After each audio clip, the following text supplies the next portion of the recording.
am going to be using an accent.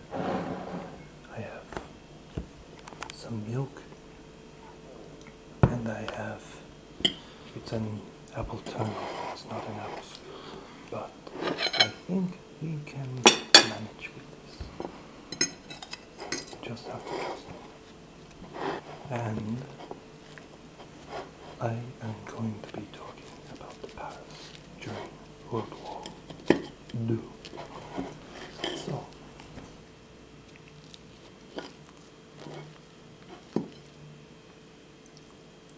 So let's talk a bit about Paris. Paris in World War II. I don't mean to be offensive or anything, but we'll just be talking about this today. Do not mind my terrible European accent.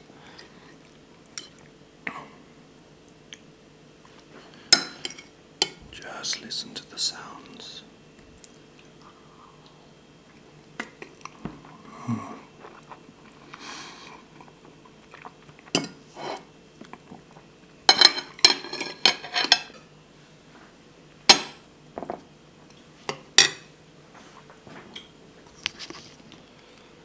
Have a glass of milk.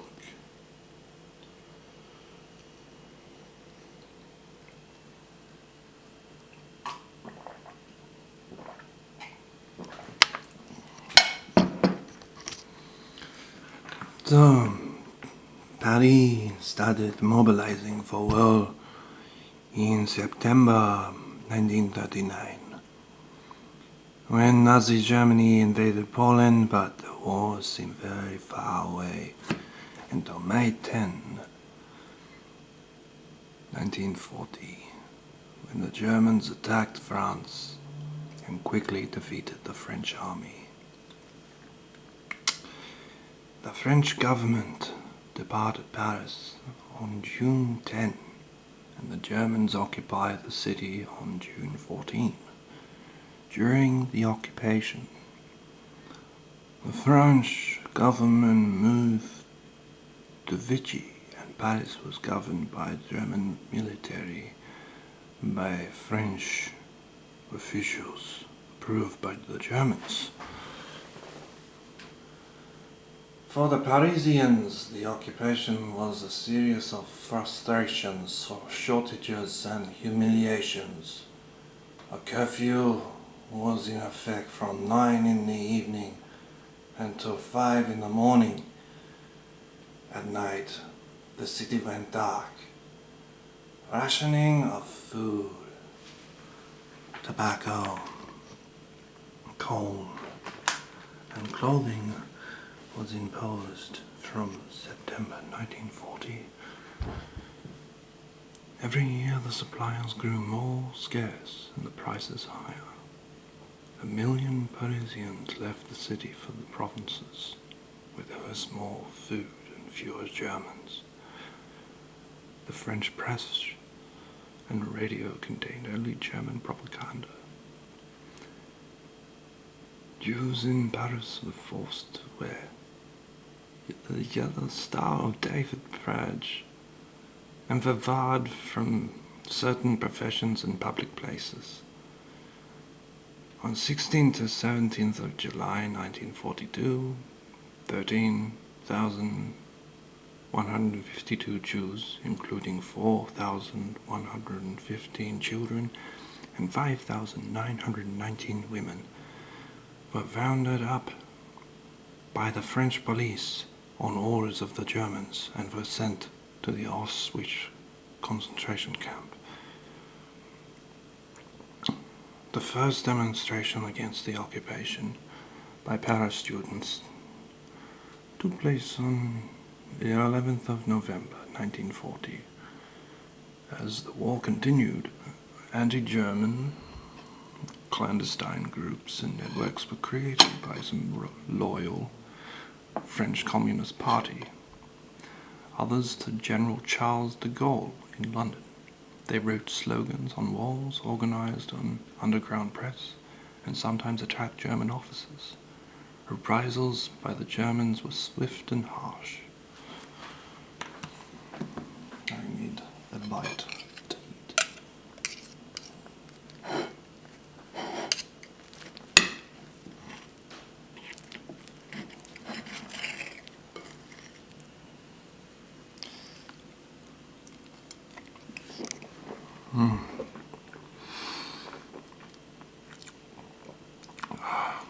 That is heaven. I'm not usually a big sweet person, but my God, the cream really does it.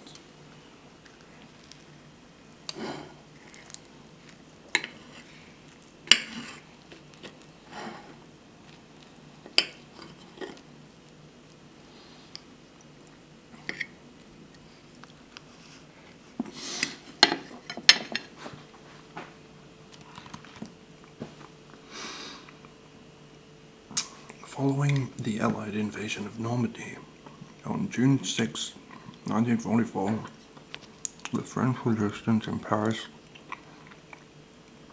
launched an uprising on August 19, 1944, seizing the police headquarters and other government buildings. The city was liberated by French and American troops on August 25th, and General Charles de Gaulle led a triumphant parade down the Champs-Élysées.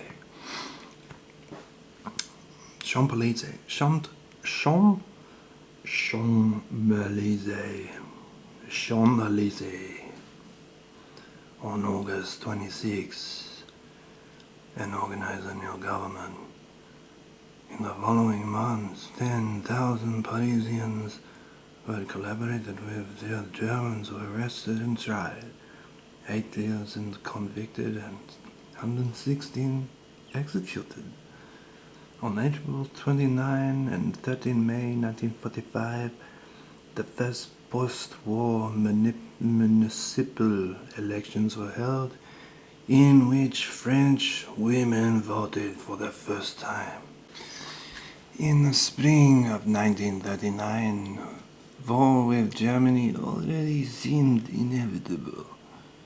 In Bari, the first events exercise took place on February 2nd, and city workers began digging 20 kilometers of trenches in city squares and parks to be used for bomb shelters. On March 10, the city began to distribute gas masks to civilians, and on March 19, signs were posted guiding Parisians to the nearest shelters. On August 23rd, Parisians were surprised to read that the German Foreign Minister Joachim von Ribbentrop, the Russian Minister Vyacheslav Molotov, had signed the Hitler-Stalin Pact of Non-Aggression.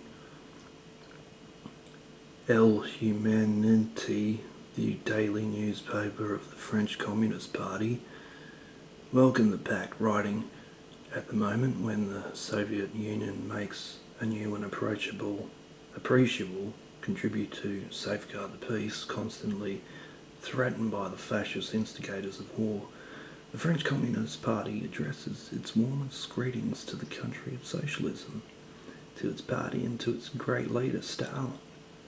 In Paris, the copies of the newspaper and of other communist newspaper, Soir, were seized by the government and the publication suspended. On August 31st, anticipating bombardment, the French government began to evacuate 30,000 children out of the city to the province, regions outside Paris. That night, the streets' lights were turned off as a measure against German air raids. On September 1st, news reached Paris that Germany had invaded Poland, and France, as expected, promptly declared war on Germany. On August 27th, in anticipation of air raids, workmen had begun taking down the stained glass windows of the St. Chapel. The same day, curators at the Louvre, summoned back from summer vacation and aided by packers from the nearby the Massarity and blah blah blah began blah blah blah bullshit. The French defense plan was purely passive, waiting for the Germans to attack. After 8 months of relative calm, known as the Phony War, Le Drôle de Guerre on the Western Front, the Germans struck France on May 10, 1940 by bypassing the Maginot Line and slipping through the Ardennes. By May 15, German panzer divisions were only 35 kilometers from Laon, in the rear of the French and British armies, racing toward the English Channel. On May 28, the British realized the battle was lost and began withdrawing their soldiers from the beaches of Dunkirk. Paris soon flooded with refugees. Sorry, that was Dunkirk. Paris was soon flooded with the refugees from the battle zone. On June 3rd, the Germans bombed Paris and its suburbs for the first time, targeting in particular the Citroën automobile factory. I think that's enough war history for the time being. I think, therefore I am.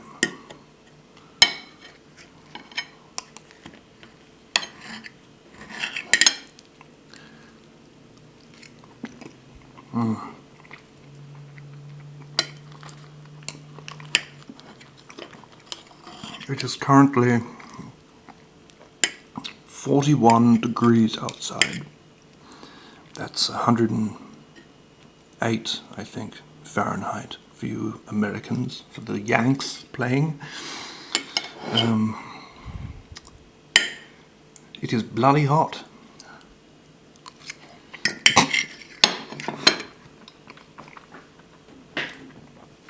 So thank you very much for watching, and maybe one day I will master the Austrian French accent. There was no way in hell I was going to do the whole Inglourious Basterds scene. It's too hard. So thank you for watching this, and this is my homage to Mr. Tarantino.